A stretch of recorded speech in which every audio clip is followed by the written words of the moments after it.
Selamat pagi pemirsa, apa kabar Anda di pagi hari ini? Senang sekali saya Graciela Taime dapat menjumpai Anda dalam Berita Papua. Sejumlah berita menarik dan teraktual telah berhasil dirangkum tim redaksi kami.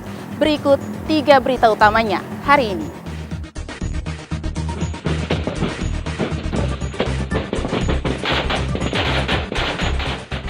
Baku tembak kembali terjadi di distrik Kiwirok, Pegunungan Bintang.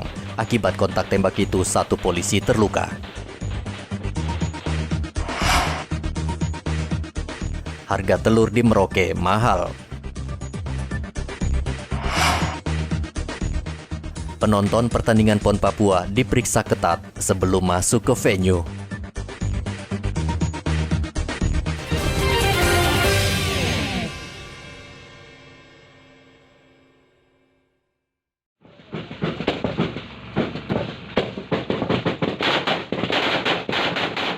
Baku tembak kembali terjadi di distrik Kiwirok, Kabupaten Pegunungan Bintang. Akibat kontak tembak itu, 1 polisi tertembak di bagian dada. Korban adalah Ibtu Budi Basra, anggota Satgas Nemangkawi. Kelompok separatis melepaskan tembakan dari arah pegunungan yang berhadapan dengan Polsek Kiwirok. Polisi membalas sehingga terjadi baku tembak selama 2 jam. Saat korban hendak dievakuasi, helikopter ditembaki kelompok separatis. Akibatnya helikopter rusak pada sistem autopilot dan heli memutuskan kembali ke oksibil. Evakuasi barulah bisa dilakukan beberapa jam kemudian setelah aparat gabungan memukul mundur kelompok separatis dan menguasai Bandara Kiwirok. Saat ini Ibtu Budi telah dirawat di Rumah Sakit Bayangkara. Pasca penembakan, aparat gabungan di Kiwirok langsung memburu teroris yang diduga kuat merupakan kelompok Lamek Taplo yang selama 2 pekan terakhir terus meneror. Dari Jayapura, Papua, Rian Tonai melaporkan.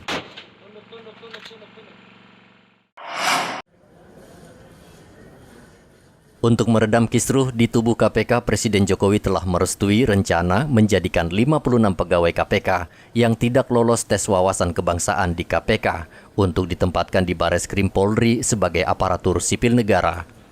Hal tersebut disampaikan Kapolri usai memantau secara langsung pelaksanaan gladi resik upacara pembukaan PON ke-20 Papua di Jayapura pada Rabu kemarin. Oleh karena itu, kami berkirim surat kepada Bapak Presiden untuk memohon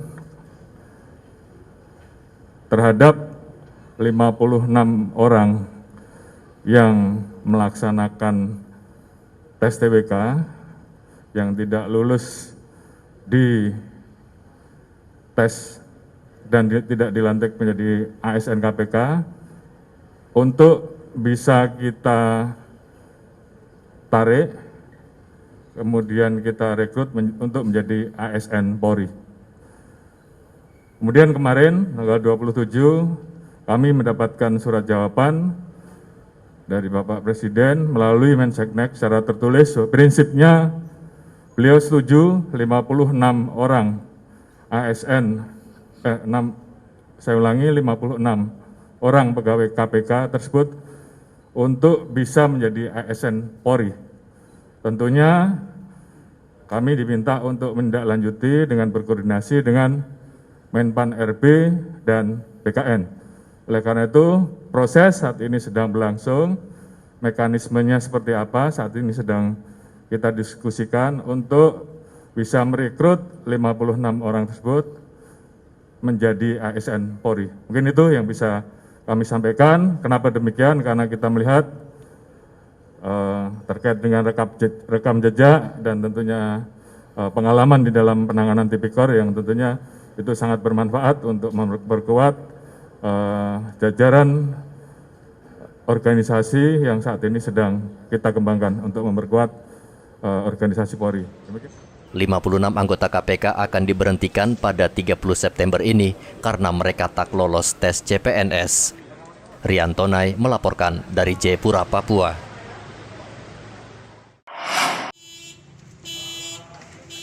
Jika di wilayah lain di Indonesia, harga telur ayam anjlok hingga menyebabkan peternak kesal. Di Merauke, harganya justru naik. Dari hasil pemantauan di Pasar Wamanggu, selisih kenaikan harga telur ayam saat ini berkisar Rp5.000. Telur yang biasa dijual Rp70.000 kini naik menjadi Rp75.000 per rak. Perak itu telur dari Surabaya apa dari Merauke? Lokal Pak ya. Kalau tadinya harga berapa Pak? Memang dari dulu seperti itu? Iya, Tidak ada kenaikan? tidak ada. Stoknya banyak Pak ya? Resto ya lumayan lah, Banyak ya. Ini satu hari bisa laku berapa rak Pak untuk satu hari jualnya ini? tergantung pembeli. Oh gitu. Sampai berapa bisa ada 10 rak satu hari? Tidak. Lebih ya. Tapi stoknya tidak kurang Pak ya? Iya. Melimpah. Kira-kira untuk ke depan akan naik apa turun lagi Pak? Kalau kedepannya saya belum tahu. Belum tahu ya. Terima kasih Pak ya. Kayaknya stabil Pak ya. Ya harga stabil. Untuk satu bulan ke depan ini ya. Ini harganya berapa? Ada penurunan enggak? Kan seluruh Ini tambah naik. tambah naik. Kemarin 75, kemarin 70. Sekarang 75. Sekarang 75 lagi. Yang 70 naik. besar, tapi kalau yang kecil ya di bawahnya lah. Stabil, turun ya. Tadinya 75 itu per rak. Itu untuk telur apa? Telur Merauke. Telur Merauke. Tapi banyak stoknya. Enggak juga sih, cuma ini kita punya stok. Oh ini aja ya? Oh gitu. Itu kenapa sampai bisa stoknya kurang itu Bu? Kita nggak mengerti. Oh gitu. Kan ya dari sananya biasanya itu apa itu telurnya kan ada agak berkurang Heeh. biasanya. Kalau Mungkin- memang Mungkin karena pemakaian ini. tergantung kan dari kalau kelihatannya saya juga nggak tahu ya. Heeh. Kalau yang dari kapal datang itu harga Agak turun. eh, Nah ini kapalnya udah belum datang lagi ya? belum. Belum datang ya. Tapi stoknya banyak ya? Ya kalau Merauke menyukupi kok. Mencukupi ya. Tapi harga naik itu ya? Penjual memperkirakan harga telur ayam di Merauke masih akan terus naik karena permintaan lumayan tinggi. Apalagi Merauke akan menyelenggarakan PON ke-20. Muhammad Ridwan melaporkan dari Merauke, Papua.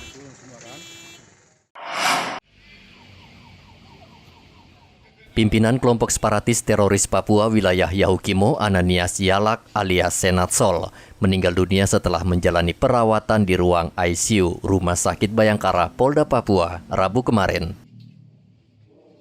Ananias Yalak selama ini dirawat di Rumah Sakit Bayangkara di bawah pengawasan ketat perawat maupun dokter. Senatsol meninggal dunia dalam status sebagai tersangka. Ia dilarikan ke rumah sakit karena luka tembak pada paha kanan. Luka tersebut berada di bagian pembuluh darah yang robek cukup besar. Kondisi pasien terus menurun dan dinyatakan meninggal dunia. Darah yang di belakang lutut kanan itu darah cukup besar yang robek. Kemudian kita lakukan perawatan, kemudian lakukan pembersihan di Rumah Sakit Bayangkara.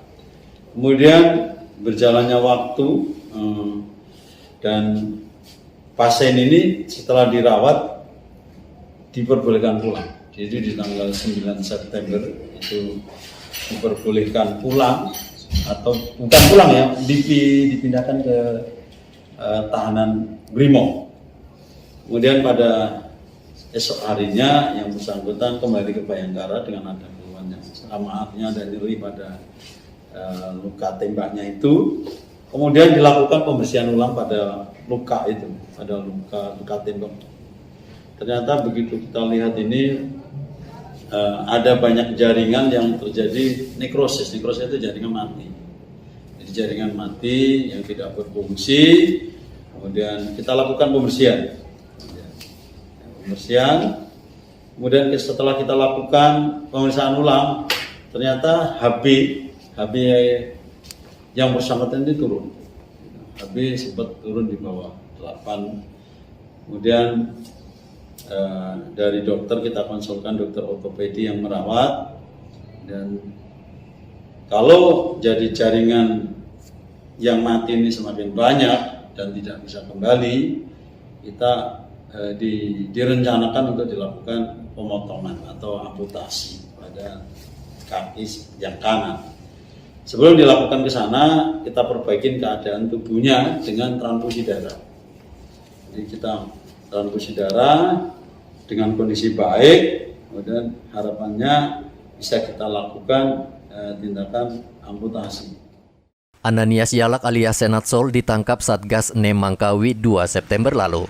Ia merupakan pimpinan kelompok separatis yang terlibat sejumlah teror berdarah di DKI Ibu Kota Kabupaten Yahukimo, Papua. Senat juga terlibat pembakaran ATM Bank BRI pada 2019, pembunuhan staf Komisi Pemilihan Umum Henry Jovinski, dan pembunuhan warga sipil bernama Muhammad Thoyib awal tahun lalu. Hendra melaporkan dari kota Jayapura, Papua.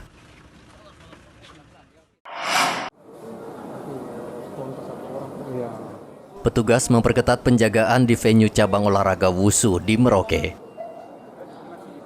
Petugas yang berjaga di pintu masuk gedung olahraga Hiatsai memeriksa satu persatu penonton yang hendak menyaksikan pertandingan Wushu.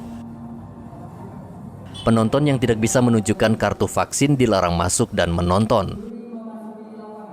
Wushu merupakan cabang olahraga yang pertama kali dilombakan di Merauke Rabu kemarin.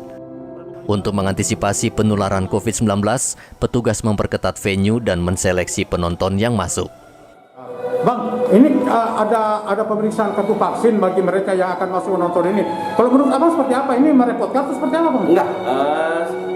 Enggak merepotkan. Kita kebetulan sudah divaksin, jadi kita lancar-lancar aja langsung. Mereka relawan juga sangat mempersilahkan kita masuk kok. Nggak ada halangan, nggak ada. Tidak repot ya? Tidak repot. Kita lancar-lancar aja masuk. Oke. Kita mendukung kepentingan dari masing-masing daerah. Pak, menurut Bapak kira-kira seperti apa untuk pemeriksaan vaksin untuk masuk menonton ini, Pak? Kalau untuk pemeriksaan vaksin di Posmasi ya, itu sangat bagus. Apalagi kalau kita sudah memiliki tiket online, itu sangat cepat. Dan kalau umpama tiket online tidak ada, harus terdaftar walaupun dia sudah punya kartu vaksin. Oh gitu Pak ya. Bapak sudah vaksin semua Pak ya? Sudah. Untuk lebih memudahkan pemeriksaan, pintu masuk ke venue dibagi menjadi dua. Pintu pertama khusus untuk atlet, ofisial, dan pelatih. Sementara pintu kedua yang berada di sebelah kiri diperuntukkan bagi penonton. Muhammad Ridwan melaporkan dari Merauke, Papua.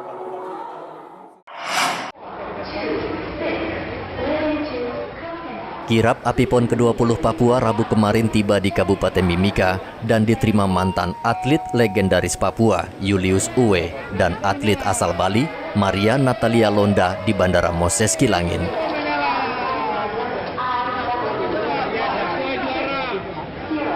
Api abadi ini kemudian diarak sejumlah atlet terpilih dan pengawalan ketat aparat keamanan sepanjang 200 meter dari bandara.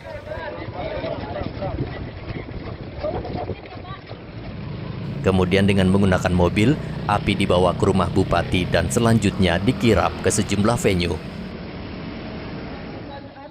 Bupati Mimika Eltinus Omaleng mengatakan api PON itu merupakan tanda dimulainya pesta olahraga nasional yang akan dilangsungkan di Papua. Masyarakat Mimika menurut Bupati harus bangga karena Papua dipercaya menyelenggarakan pesta olahraga bergengsi di tengah pandemi. Diketahui bahwa pelaksanaan PON di Papua bukan hanya sekedar pesta olahraga, tetapi juga untuk mempercepat pembangunan infrastruktur dan pemerataan pertumbuhan ekonomi khususnya di wilayah Indonesia Timur. Dengan semangat seperti TAS, mari kita tunjukkan bahwa Papua juga bisa menjadi tuan rumah yang baik dalam melaksanakan Pekan Olahraga Nasional yang baru pertama kali dilaksanakan di luar Pulau Jawa dan Sumatera ini. Hadirin yang saya hormati, api PON yang berada di hadapan kita saat ini melambangkan semangat, keberanian dan tanggung jawab kita seluruh rakyat Papua agar wajib menyukseskan jalannya PON 20 di Papua. Api PON diambil dari distrik Lamono, Sorong, Papua Barat. Api PON ini akan bermalam di Mimika, kemudian diterbangkan ke Kabupaten Nabire hingga berakhir di kota Jayapura. Tepatnya di Lamono, di tempat yang juga bersejarah bagi kita semua di atas tanah Papua, karena disitulah sumur gas dan minyak dan gas pertama yang dieksplorasi oleh Belanda tahun 1936. Selama ini kita cuma dengar-dengar, tapi hari ini kita sudah bawa apinya sampai di tempat ini. Api ini akan dikirap pada kabupaten-kabupaten yang sebenarnya mewakili wilayah-wilayah adat yang ada di Papua. Setelah dari Kabupaten Sorong, kita masuk ke Kabupaten Kota Sorong, kemudian diterbangkan ke Biak kemarin, mewakili wilayah adat Sairili. Hari ini kita tiba di Timika mewakili wilayah adat Meipagu. Jadi ini bukan sekedar Timikanya, tetapi juga sekaligus mewakili wilayah adat Meipagu. Setelah itu akan ke Wamena, mewakili wilayah adat Lapago, kemudian ke Merauke untuk mewakili wilayah adat Animha, terakhir Kabupaten Jayapura dan Kota Jayapura mewakili wilayah adat Animha. Dengan demikian lengkaplah sudah perjalanan Apipon nanti apabila sampai di Stadion Utama Lukas NMB, dia sudah melewati semua wilayah adat yang ada di tanah Papua. Sebagai seorang atlet yang membawa obor PON ini, satu, meningkatkan semangat. Yang kedua, karena saya masih ikut berpartisipasi sebagai atlet yang ikut dalam PON ini, saya berharap bisa memberikan motivasi untuk para atlet lainnya lebih mengembangkan prestasi, lebih meningkatkan prestasi. Kirap Apipon akan menempuh perjalanan darat dan laut sepanjang lebih dari 3.000 km, mengelilingi 5 wilayah adat selama 6 hari berturut-turut. Kirap ini merupakan tradisi yang dilangsungkan sejak PON pertama sebagai simbol kehangatan dan sportivitas dalam bertanding. Dari Mimika, Papua, Igobat Momolin melaporkan.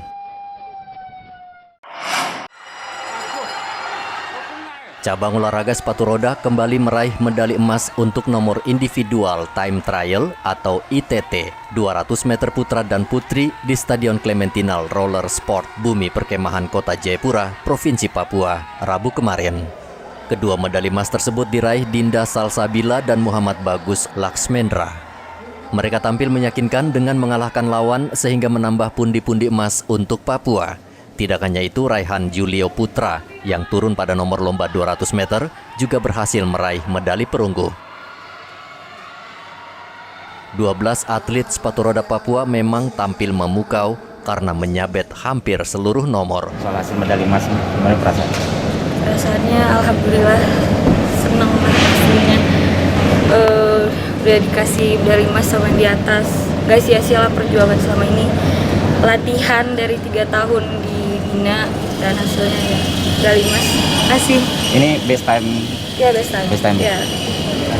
Ya, alhamdulillah mengucapkan rasa banyak bersyukur di PON ini lebih baik dari PON sebelumnya, karena yang PON Jabar saya mendapatkan juara 2 perak dan sekarang ini saya mendapatkan juara 1. Setidaknya saya pembuktian untuk membanggakan orang Papua lah.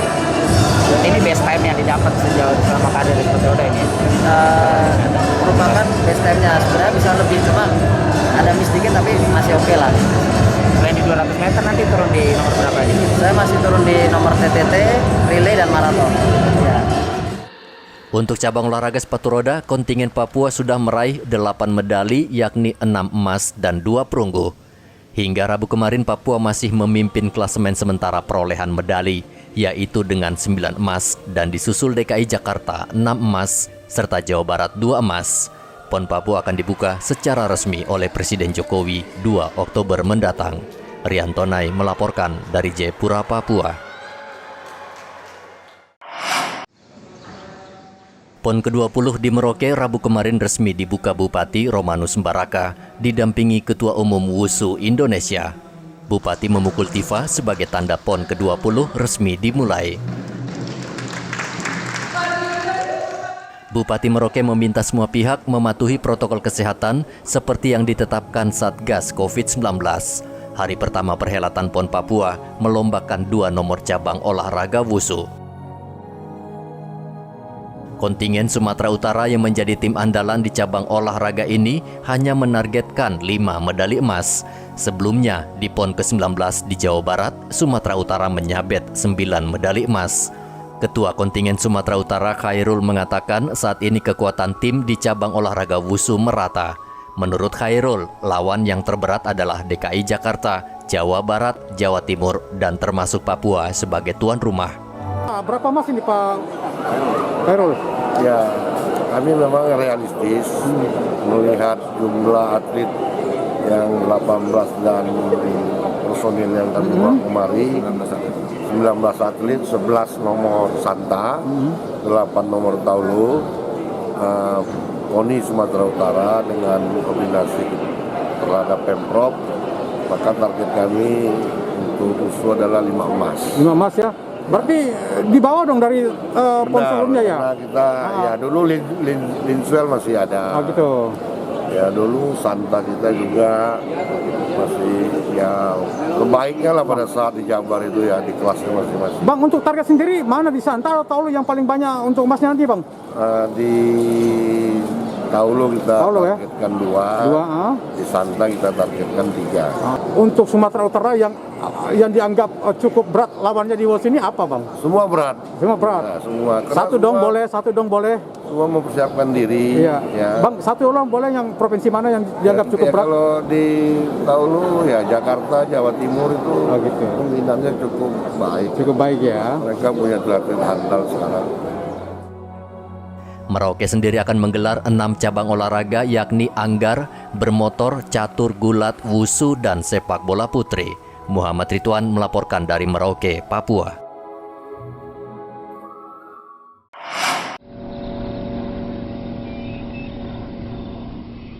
Satu lagi medali emas diraih tim Papua. Andri Abdul Rohman meraih medali emas untuk cabang olahraga terbang layang. Andri menjuarai nomor lomba precision landing atau ketepatan mendarat putra yang dilangsungkan di lapangan terbang Moses Kilangin Mimika, Rabu kemarin. Kemenangan Andri tentunya mengharumkan nama Papua untuk cabang olahraga terbang layang yang baru pertama kali dilombakan di Papua. Perasaan haru, bangga, dan campur aduk saya tidak bisa ucapkan satu persatu. Apalagi ini mungkin anugerah terindah dalam hidup saya, tidak akan saya pernah lupa. Aduh, macam-macam juga, tapi saya optimis. Memang dulu pernah cerita dengan Bapak Ketua juga, dengan Pak Paul Manuseper. Saya bercerita, Om, saya minta kelas precision pertama dipertandingkan di terbang layang Papua. Saya akan buktikan, saya akan kasih emas Papua untuk pertama. Dan akhirnya terbukti. Dan akhirnya alhamdulillah Allah mengijabah doa saya. Baik. Tim terbang layang Papua berharap penambahan perolehan medali emas dari 2 nomor, yakni nomor beregu dan double mix. Sebelumnya, kedua nomor tersebut pernah menyumbang medali bagi Papua di PON ke-19 di Jawa Barat. Cabang olahraga terbang layang terpaksa harus digelar di landasan Bandara Moses Kilangin Mimika karena hingga saat ini venue terbang layang belum 100% rampung. Dari Mimika, Papua, Igobat Momolin melaporkan.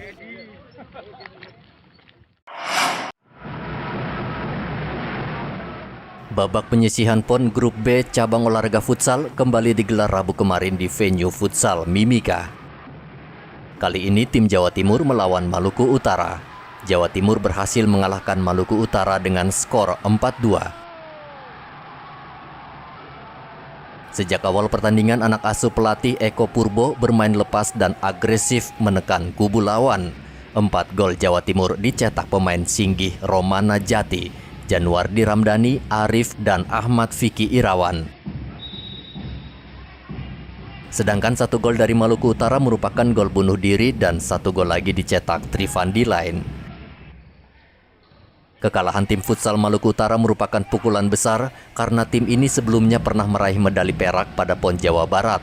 Dan kini mereka harus tersisih dari penyisihan grup dan pulang lebih awal. Masalah persiapan pun saya kira nggak ada kendala. Saya dikasih waktu 4 bulan. Menurut saya itu waktu yang cukup, waktu yang sangat cukup untuk standar tim keluarga. Ya, tapi aspek-aspek di luar teknis, ya sangat disayangkan kalau tidak terpenuhi. Ya, yang menyulitkan saya. Di balik itu atas kegagalan di kementerian ini yang di luar ekspektasi, ya kalau kita bandingkan dengan 2016 sangat berbeda. Tapi bukan artinya saya membandingkan, saya nggak jauh lebih baik dengan apa yang saya bandingkan gitu. Ya, ketika saya membandingkan dengan tahun 2016 itu saya nggak jauh lebih baik dengan apa yang saya bandingkan. Agar lolos ke babak semifinal, tim futsal Jawa Timur akan bertemu dengan tim futsal Jawa Barat untuk menentukan siapa yang lolos ke babak semifinal. Jika menang, maka Jatim akan menggeser tim futsal Sulawesi Selatan di peringkat kedua grup dan mendampingi Jawa Barat yang sudah dipastikan lolos ke semifinal. Dari Mimika, Papua, Igobat Momolin melaporkan. Pemirsa, informasi tadi sekaligus mengakhiri jumpa kita pada pagi hari ini. Saya Graciela Taime, mewakili kerabat kerja yang bertugas menyampaikan terima kasih, selamat beraktivitas, sampai jumpa. Wanyambe.